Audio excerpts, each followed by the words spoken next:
Queridos amigos e amigas, a celebração da solenidade de Corpus Christi é a expressão pública da nossa fé na Eucaristia, dos católicos que creem na presença real de Cristo na Eucaristia, com as suas procissões, com as suas ruas enfeitadas, e nos convida a penetrarmos no sentido desta expressão de fé.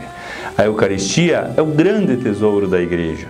É o sinal visível dessa presença permanente do Cristo ressuscitado conosco nas nossas vidas e nos caminhos da história humana.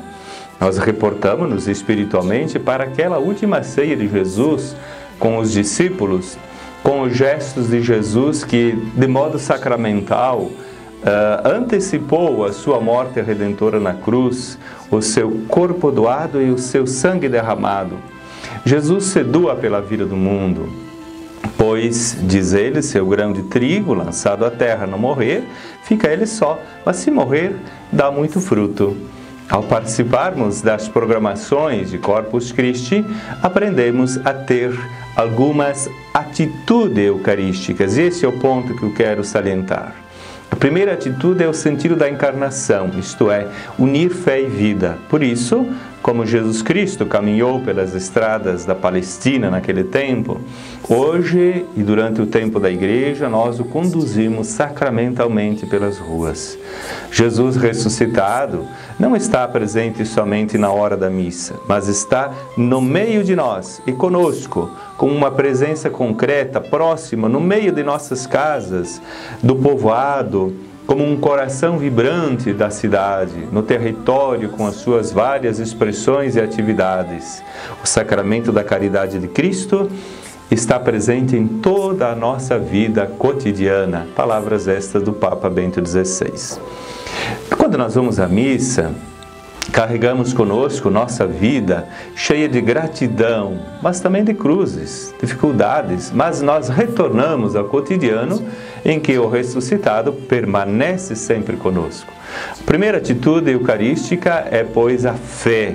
Fé que professa essa presença de Cristo nas espécies eucarísticas do ressuscitado que continua conosco. Como os discípulos de Emaús, nós dizemos, fica conosco, Senhor. A segunda atitude eucarística é a atitude da adoração, tão esquecida no nosso tempo.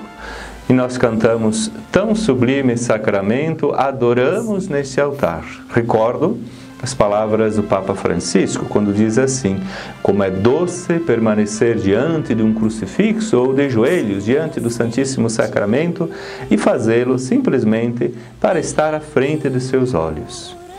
Todos os grandes santos tinham o hábito de permanecer longo tempo em adoração. Podemos recordar São João Maria Vianney, podemos recordar um grande pastor do nosso tempo, Dom Helder Câmara, que todas as noites passava 2 horas na madrugada em adoração. Eduquemo-nos para uma fé menos superficial, mais profunda, com mais raízes, e com o salmista a rezar: que poderei retribuir ao Senhor por todo o bem que Ele me fez? Portanto, com gratidão. Enquanto caminhamos em procissão, símbolo do caminho de nossa vida, fixemos o nosso olhar em Cristo sacramentado. E assim aprenderemos sempre a viver como Deus pediu a Abraão: tu anda na minha presença. Com esta atitude de adoração, cultivamos o espírito de constante gratidão a Deus, porque a Eucaristia é ação de graças, por meio da qual resumimos toda a nossa gratidão pelos incontáveis gestos salvíficos de Deus. E por isso na Eucaristia nós rezamos: é nosso dever e salvação dar-vos graças. Nobres atitudes eucarísticas são também a doação e a partilha.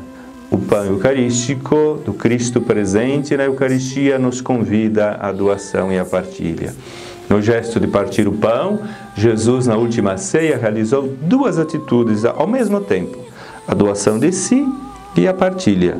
O partir o pão é mais do que uma condivisão, é uma imolação. O pão é Ele mesmo. Isto é o meu corpo, Ele disse. Jesus partiu a si mesmo, deu os seus discípulos. Eucaristia é dar-se a si mesmo pelo bem dos outros. Unimos-nos todos num movimento espiritual de fazer-se dom, de servir, de repartir. O partir o pão eucarístico no altar da igreja está também intimamente ligado ao partir o pão cotidiano em cada pequena igreja doméstica, lá em casa. Nunca falte a atitude eucarística da solidariedade, da mão estendida, das obras de misericórdia. Desejo que nós tenhamos um abençoado dia de Corpus Christi. A bênção de Deus a todos vocês. Em nome do Pai, e do Filho, e do Espírito Santo. Amém. Meu abraço. Até a próxima oportunidade. Sim.